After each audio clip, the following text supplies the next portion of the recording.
Desesperados por combustível após meses de escassez, os venezuelanos começaram a roubar petróleo de campos ociosos da estatal Petróleos de Venezuela e destilar gasolina caseira.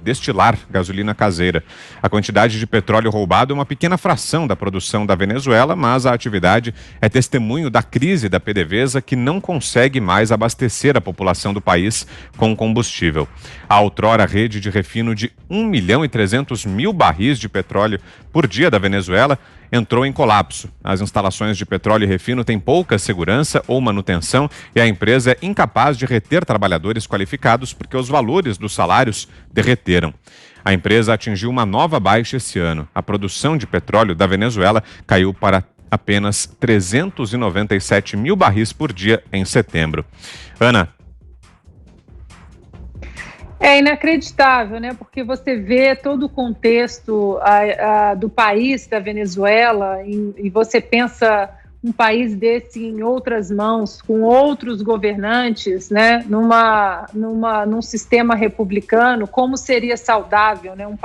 Seria um dos países mais ricos aí do mundo.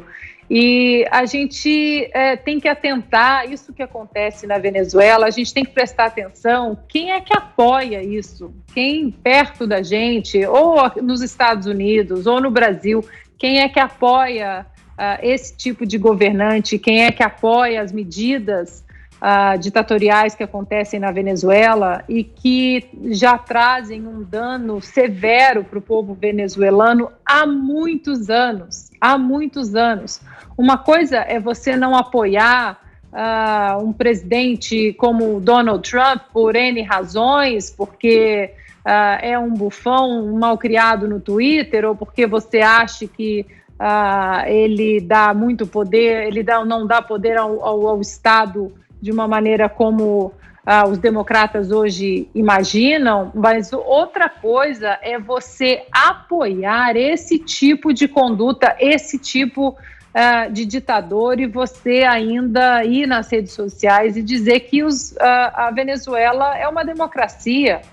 Então, nós temos que atentar aí nessas épocas, né? Estamos numa época aí de eleição, de segundo turno no Brasil, a gente tem que olhar exatamente isso. Quem é no nosso país que apoia esse tipo de conduta no país vizinho? A gente tem que estar muito atento, porque um apoio a esse tipo de conduta, a esse tipo de ditador é muito perigoso, porque a gente sabe que o brasileiro, os nossos políticos aí do espectro ideológico mais para a esquerda, eles tendem a importar algumas ideias absurdas aí de quem está no comando na Venezuela.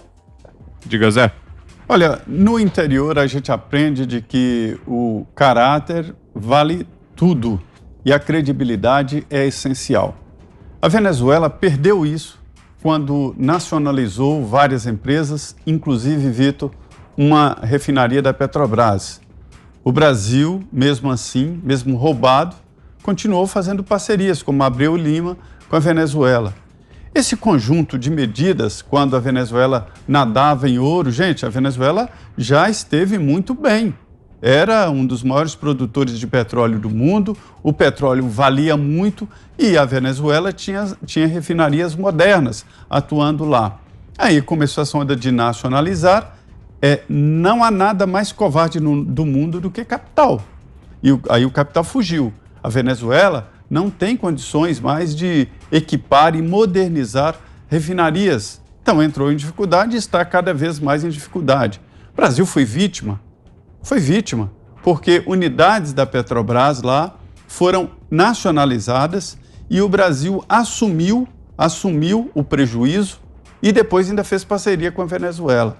Eu estou falando dessa história para ver em que ponto chegou a Venezuela.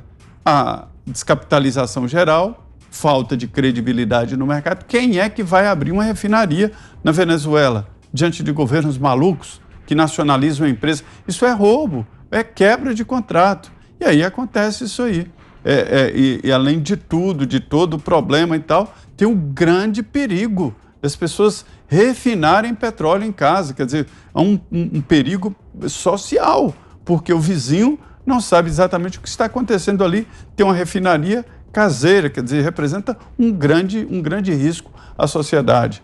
É o caminho de um governo que se desmobiliza, um governo que acaba e leva de refém toda a sociedade. É triste. Você, Fiuza? Destruíram um grande país e um dos maiores sócios dessa destruição é o Luiz Inácio Lula da Silva e sua gangue, né? Agora, como disse a Ana, um desastre desse tamanho não pode ser perpetrado por um ou outro oportunista. Isso precisa de uma rede de apoio de gente influente. Então, é o Lula da Silva com a sua gangue e uma certa elite que continua fazendo este papelão, esse papel absurdo e criminoso no Brasil, que é tentar reabilitar o Lula, que é sócio de todos esses desastres por um cálculo miserável de política. Então ele investiu no chavismo, ele roubou dinheiro do Brasil. Como está demonstrado, ele é condenado a mais de 20 anos de corrupção e lavagem de dinheiro. Por isso, enterrou dinheiro para fortalecer Hugo Chávez e Nicolás Maduro, que são facínoras. É disso que se trata. E tem uma elite culta e descolada que acha bacana esse negócio. E aí, os mesmos... essa mesma elite, voltando lá para os vizinhos da Ana Paula, é aquela que apoia esse governador hipócrita da Califórnia, esse que diz que o lockdown está salvando vidas, do distanciamento, etc., e está lá aglomerado num restaurante caríssimo, sem máscara. Como é que o ser humano desse consegue deitar a cabeça no travesseiro, né? Agora, não é só ele, não. É uma elite também intelectual que está lá, a mesma que apoia esse crápula, né, da Califórnia, é a mesma elite que foi lá dizer que o Hugo Chávez era o herói do terceiro mundo, né, que era aquele que ia tirar os pobres da miséria contra uma elite egoísta. Elite egoísta são eles, né? Elite egoísta é a Jane Fonda, né, representante de grupos que só pensam nos seus objetivos imediatos, estão lambuzados em conforto capitalista e ficam se chamando de esquerda, de socialista, etc., dizendo que um vírus é um presente de Deus. Então esse é o espírito, Vitor, dessas pessoas hoje, sabe, que se apresentam como elite intelectual. São pessoas cínicas e são pessoas que apoiam facínoras. Essa é a história da perda de liberdade no estado da Califórnia, a maior democracia do mundo, e é também a história da construção do desastre venezuelano.